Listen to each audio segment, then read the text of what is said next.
حقیقت پلس کے معزز دوستو السلام علیکم۔ خلیج عمان میں امریکہ کے 2 تیل بردار بحری جہاز مشکوک حملے کے نتیجے میں تباہ۔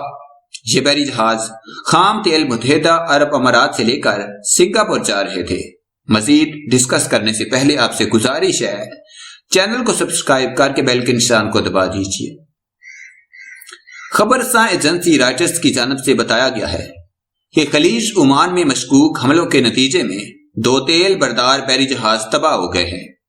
یہ دونوں بحری جہاز امریکہ کے 5ویں بحری بیڑے کا حصہ تھے۔ رائٹرز کے مطابق یہ تباہ ہونے والے بحری جہاز خام تیل متحدہ عرب امارات سے لے کر سنگاپور جا رہے تھے جب انہیں مبینہ طور پر حملے کا نشانہ بنایا گیا۔ تاہم بحری جہازوں کے تباہ ہونے سے قبل ان میں تمام تر عملے کو بحفاظت نکال کر محفوظ مقام پر منتقل کر دیا گیا۔ امریکی بحریہ کی جانب سے بھی خلیج عمان میں جہازوں پر حملے کی تصدیق کی گئی ہے۔ اس واقعے کی تحقیقات برطانوی نیوی کے ذیلی ادارے یونائیٹڈ کنگڈم میری ٹائم آپریشنز کی جانب سے شروع کر دی گئی ہیں۔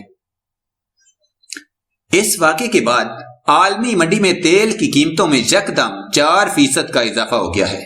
اس واقعے کو خطے میں حالیہ امریکہ ایران کشیدگی کے تناظر میں بھی دیکھا جا رہا ہے۔